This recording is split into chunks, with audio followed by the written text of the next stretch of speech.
Осы бірнеше күннің алдында ғана нағыз атажұрт еріктілері үлкен конференция өткізді. Ол конференция екі үлкен тақырыпты көтерді. Біреусі Қытайдағы қазақ тақырыбы, екіншісі Бекзат Мақсұтханұлы ресми түрде нағыз атажұрт еріктілерінің негізінде тұтас ұлттық тақырыпты көтеретін, тұтасымен осы қазақтың ұлттық мәселесін көтеретін саяси партия құратынымызды жариялады. Енді осы мәселеге байланысты мынау 30 жыл бойы НКВД КГБ-ның үгітші насихатшысы болып, айлығының сыртында айлық алып жүрген, ұлтқа қарсы жұмыс істейтін команда іске кіріскенін әлеуметтік желіден байқап тұрмыз. Олар шеттің қазағын шеттеткісі келіп, оңбаған сұмырай сұрқия неше түрлі арандатқыштық сипаттағы сөздерін жазып жүр. Иә, бұл сөздерді ұлтын сүйгендер ешқашан айтпайды. Ұлтын жақсы көретіндер ешқашан айтпайды. Оның барлығы ұлт жауларының сөз екендігін көзқарақты есі дұрыс адамдардың барлығы біледі. Енді былайғы жас қауым, былайғы ұлттық сана сезімі қалыптаспаған адамдар бұны түсіне білмей, әлгілердің оттаған былжыраған сөздеріне сеніп, неше түрлі әлеуметтік желіде пікірлер туғызуы мүмкін. Біріншісі, шеттегі диаспора әрқандай мемлекет үшін өте маңызды. Бұл сөзді біреулер маған алдымен өз отырымызды қасып алайықшы, шетелдің қазағының тақырыбында неміз бар деп жазған жазбаларына қарап айтып отыр. Шеттегі диаспора әрқандай мемлекет үшін өте маңызды. Америкадағы азғантай армениялықтар бүкіл Американың қаржылық мәселесінде Американың Арменияға қарасты саясатында үлкен рөл атқарып отыр. Кезінде Қытайды Шүршіт халқының басқыншылығынан, яғни Қытайды мүлде жаулап алған шүршіттердің басқыншылығынан құтқарған Сун Яцен деген демократ төңкерісші болды.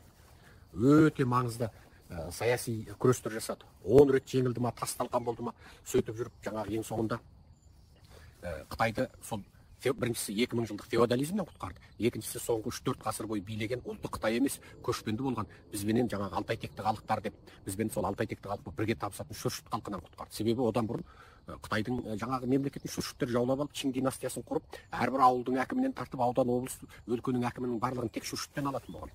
Шүршітпен Қытайдың үйленуіне тыйым салған. Ол сұмдық басқарған, өте қатаң басқарған мемлекеттік жүйе жасап шықты шүршіттер. Ал енді сол шүршіттен азат қылған сол. Шүршіттен сол Сун Яцен азат қылды. Ал сол кезде Сун Яценнің бүкіл көтерілісін 10 рет көтеріліс жасап, 9 ретінде жеңіліп, 10-шы ретінде жеңіске жетті. Қытайлар соны кәдімгідей мақал қылады. Сун Яцен 10 рет төңкеріс жасап, 9 рет жеңіліп, 1 ретінде жеңілді дейді ең соңғысында. Ал сол Сун Яценді қаржыландырған Қытайдың ішіндегі қытайлар емес, барлығы сол Америкада, Хонолуда, оның ағасы сиыр фирмасы болды. Кәдімгі сиыр бағады, кәдімгі сүт сатады. Екіншісі оның жаңағы Малайзия, Индонезия, Сингапурдағы таныс білістері болды. Олардың барлығы сөйтіп бір іріп шіріп тұрған адамдар емес. Бәрі сол Малайзия, Индонезия, Сингапур, жаңағы Еуропа, Американы көрді, Жапонияны көрді. Сол заманда сол шетелге шыққан, шетелде өзі қара жұмыс істеп жүрген қытайлар, анау ұлттық сана сезімі оянып, неге Қытайда Қытай емес шүршіттер, анау бастарына дәу қылып жаңағы айдар ма, тұлым дейміз ғой, айдар деген алып төбесінен қойған, тұлым арт жағына қойып алған. Сол айдар тұлым дейікші, соны қойып алған шүршіттер, тура желкенің тұсынан олар жаңағы ұзын қылып жаңағы қойып алады, оны ағылшындар басқаралап пиктейл дейтін, шошқаның құйрығы деп, соны қойып алған шүршіттер басқарады дейді.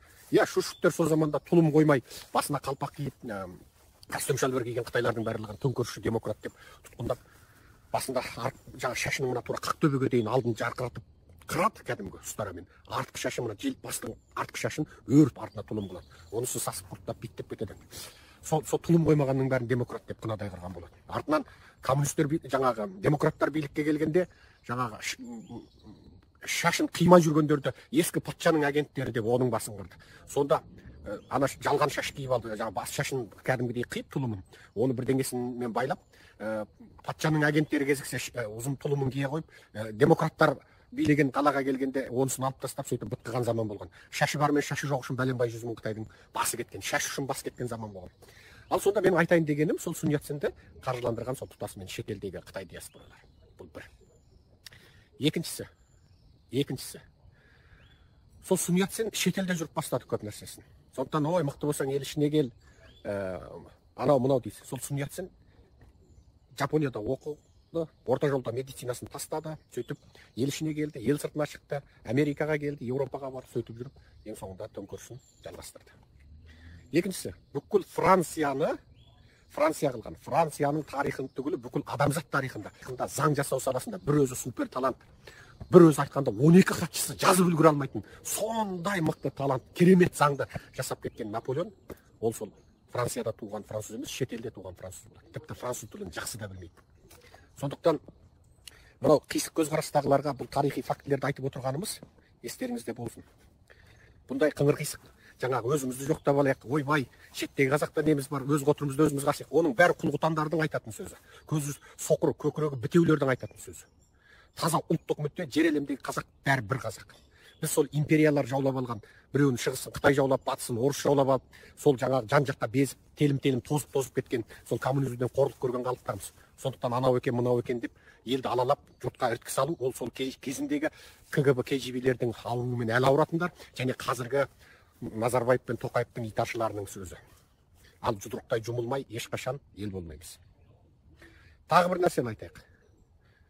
Бірінші дүниежүзілік соғыстан кейін мүлде құрып кеткен Германияны бір жолда бүкіл әлемнің ең алдыңғы қатарына дейін дамытқан, бүкіл немістің көліктенуіне, жеке көлікті болуына, бүкіл немістің радиолы болуына, бүкіл немістің қалаларының шыттай жаңа болуына үлес қосқан, өнеркәсіптенуіне үлес қосқан. Бірақ артынан фашистік ауру асқынып, бүкіл адамзатқа үлкен қасірет әкелген Гитлер, ол таңғажайып адамзат тарихындағы бұрын-соңды болмаған сұмдық қылмыскер, бірақ соның өзі сол әбден соғыстың батпағына батып, немістердің бәрі алқаш болып өмірден күдер үзіп кеткенде, сол батпақтың батпағынан немісті жұлып алып, оны әбден өркендетіп өсіріп әкеп, ең соңында қайтадан соғыстың батпағына тықты. Бірақ осыншама бір елді шыңыраудың түбінен жұлып алған, қайтадан оны батпаққа тыққан сол Гитлердің өзі Германияның немісі емес, Аустрияның немісі болады. Ал Египет әлемдегі ең құдіретті империяға айналдырған Сұлтан Бейбарыс, ол тіпті Египеттің арабы емес, кәдімгі Орта Азияның қысық көз түркісі болатын. Оны Қыпшақ дейді, қазақ дейді, қырғыз дейді. Ол заманда қазақ қырғыз бөлінбеген замандар шығар. Құдай біледі, қысқасы ол Орта Азиядан құл болып сатылып барған болады. Отанын іздеп оралған бірінші оралман қайтып келген қайырылман деп қырғызша айтсақ, онда сол Бейбарыс болады.